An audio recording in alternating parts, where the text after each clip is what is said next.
देखिए, आज का जो प्रेस कॉन्फ्रेंस का एजेंडा है वो ओबीसी सेल के लिए रोहतक और सोनीपत में से सोनीपत पार्लियामेंट्री हल्के की हम ओबीसी क्लास के एक किसी लोग को, किसी आदमी को टिकट की मांग करते हैं कांग्रेस पार्टी से। हम जितने लोग आज इकट्ठे हुए हैं सारे कांग्रेस पार्टी से जुड़े हुए लोग हैं।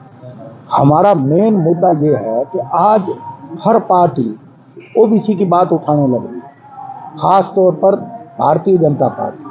आज अमित शाह जी ने भी लोकसभा में बड़ी बड़ी बातें कही हैं ओबीसी के हक के अंदर, और ये कहा है कि नरेंद्र मोदी जी खुद ओबीसी क्लास से आते हैं।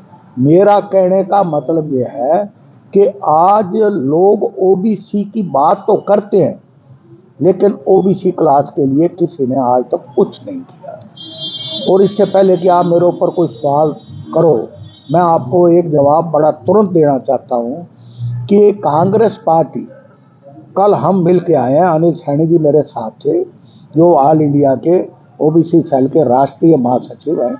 कल हम होके आए हैं, कल शैलजा बहन जी से भी बात की है, कल अपने प्रभारी दीपक बाबरिया जी से भी बात की है, और ये कहा है कि जब तक आप ओबीसी सेल के लोगों को पूरी तरह से जो उनका हक बनता है आबादी के हिसाब से, जनसंख्या के हिसाब से, अगर आपको रिप्रेजेंटेशन नहीं दोगे तो कांग्रेस फिर बैकफुट पे आ जाएगी।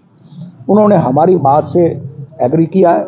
हम बहुत जल्द एक बड़ा डेलीगेशन राहुल जी को भी मिलने जा रहे हैं, सोनिया जी को भी मिलने जा रहे हैं, अपनी बातें रखेंगे, पंजाबी समाज की भी बातें रखेंगे, ओबीसी समाज की भी बातें करेंगे।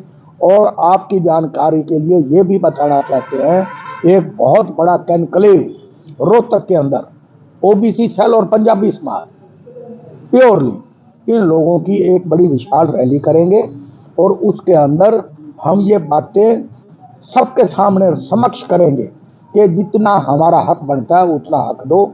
हम समानता के हिसाब से अपना अधिकार मांगते हैं, नौकरियों में भी, विधानसभा में भी और लोकसभा में भी।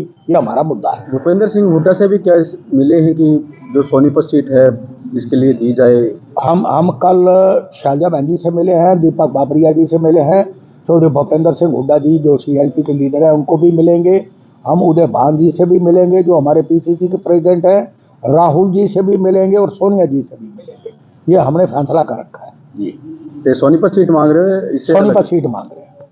तो यहाँ पे सोनीपत, उसका फायदा रोहतक पार्लियामेंट्री हल्के में भी होगा, क्योंकि यहाँ भी 6 लाख से ज़्यादा वोट ओबीसी क्लास के हैं और रोहतक में भी 6 लाख से ज़्यादा वोट ओबीसी क्लास के हैं। अगर सोनीपत की एक सीट पार्लियामेंट की वो ओबीसी क्लास को देंगे तो उसका लाभ सीधा रोहतक में भी पहुंचा। आप बैकवर्ड की बात करें तो बैकवर्ड की राजनीति तो शुरू से बीजेपी ने शुरू ही कर दी है, नायब सैनिक को बना के।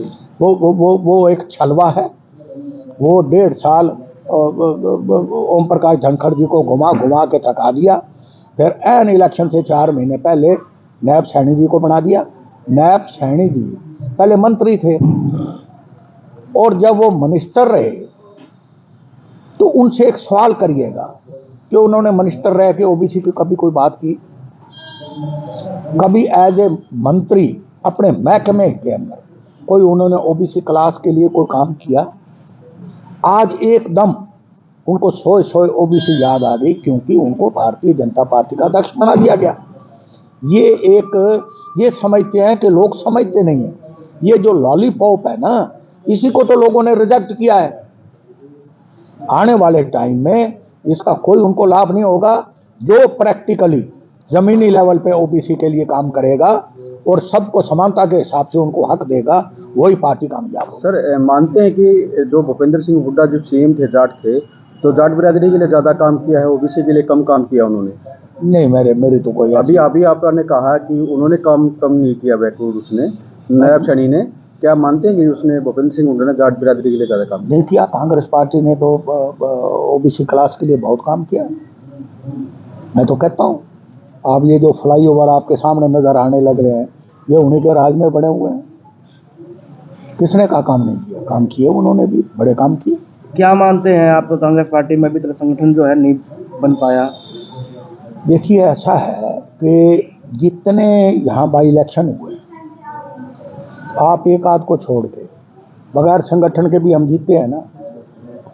आप मुझे एक बात बताइए, कौन सा ऐसा मुद्दा है जिसके ऊपर भारतीय जनता पार्टी ने, भ्रष्टाचार चरम सीमा पे, लॉ एंड ऑर्डर पूरे देश में नंबर 1 की स्टेट है आज क्राइम के हिसाब से, बेरोजगारी में नंबर 1 है ये स्टेट।